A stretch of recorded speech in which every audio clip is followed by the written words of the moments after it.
It does not glow. It only refuses to absorb the dark. A blue stone, deep enough that the eye loses its bottom, rests on black velvet under a single low lamp. The room around it is empty. The room around it has almost always been empty in the moments that mattered. For 3.5 centuries it has sat in cases and palaces and vaults, and the people in those rooms have, with peculiar regularity, found themselves shorter of family, of fortune, or of life by the time they put it down. This is the file on a stone that has outlived almost everyone who has touched it. Act 2. The Record. The record begins in India. The diamond was cut from a larger rough taken out of the Kolar mines in what is now southern India sometime in the 17th century. It was a deep blue. Blue diamonds are rare. A blue diamond of this size is rarer still.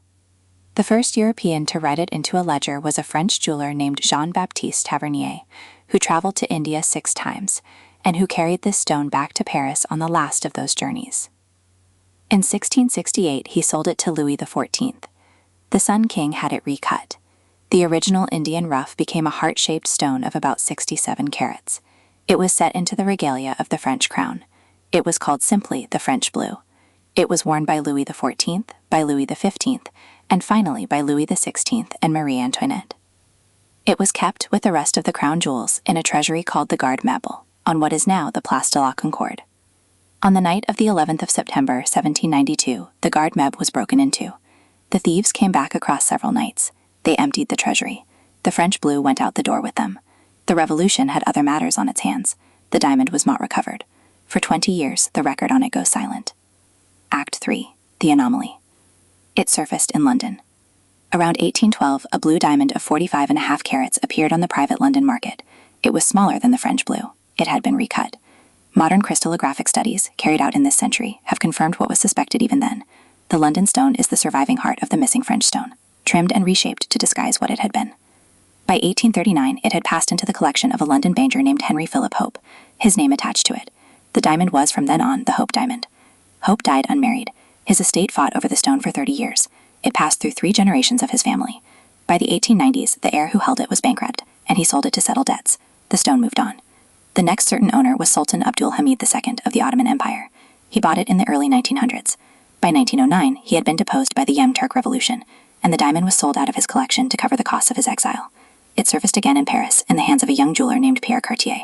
Cartier knew exactly what to do with a stone like this. He told a story while he sold it.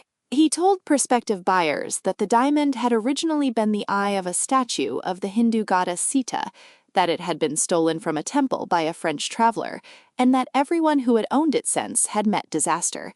He named a list of past owners and the misfortunes that had befallen them. He embellished. He did not invent the misfortunes. Some of them were real. Some of them were the kind of bad luck that, if you arranged them in the right order under candlelight, began to look like a pattern. In May 11, an American heiress named Evelyn Walsh McLean walked into the Paris atelier and bought the stone. She was warned. She did not seem to mind. She took the diamond home to Washington. She wore it to dinners at Friendship, the McLean estate. She let her dog sniff it. She let small children hold it. She gave press interviews about how she did not believe in curses, and how she thought objects that had been called unlucky were, by some perverse logic, lucky for her, because the bad luck had already been used up by the people who had owned them before. It was the kind of thing a wealthy woman could say in 1911 and not be contradicted in print. She asked a priest to bless the stone before she put it on. The priest agreed. The blessing is in the record.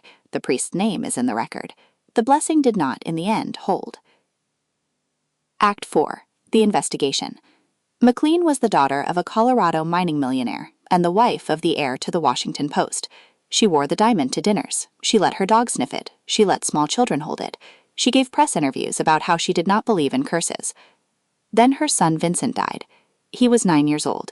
He stepped off a curb in front of a private home in Maryland and was struck by a car. McLean was photographed at the funeral wearing the diamond. Her daughter Evelyn died at 25 of an overdose of sleeping pills in 1946. Her husband Edward, by then estranged, had been declared mentally incompetent some years earlier and committed to a sanitarium. He died there in 1941.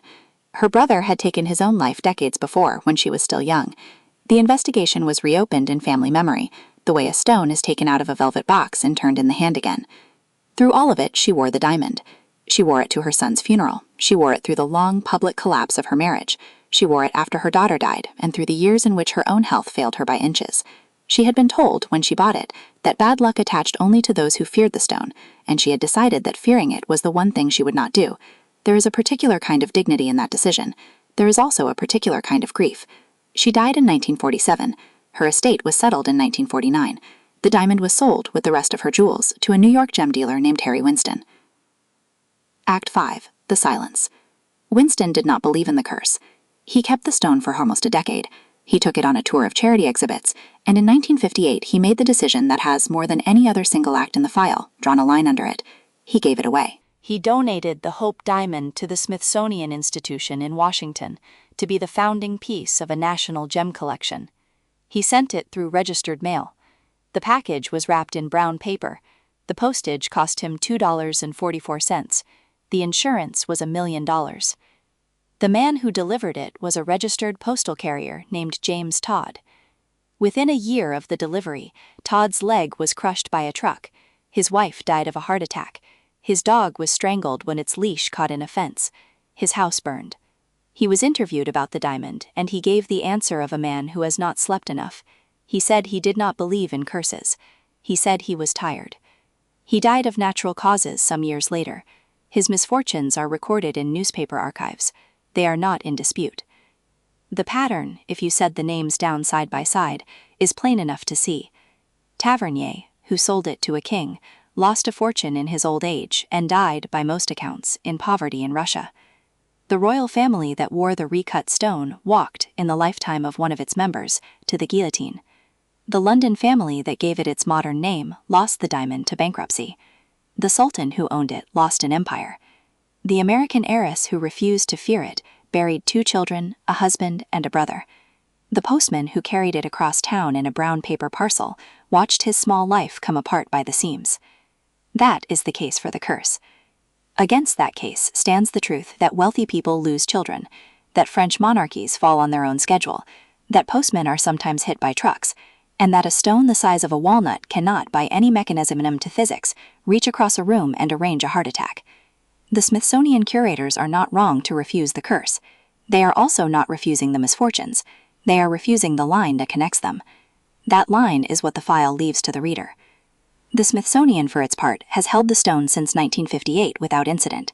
Its curators do not credit the curse. They will tell you plainly that bad things happen to most of the wealthy and powerful people who own this stone, and that bad things happen to most of the wealthy and powerful people who do not own this stone, and that the human mind is built to find a pattern in the first list and ignore the second. That is the skeptic's reading. It is not wrong. It is also not the whole file. Act 6. The Archivist's Close. The diamond sits in a glass case in Washington. It rotates slowly. It is photographed thousands of times a day by people whose names will not enter the file. They lean close. They take their picture. They walk on. The stone goes on watching the room. It has outlived a French dynasty, an Ottoman sultan, a London banking family, an American heiress, and a postman who delivered it. It will, in all likelihood, outlive everyone who reads this file. If the unfinished histories haunt you the way they haunt me, there is another file on the desk. The lamp is still lit.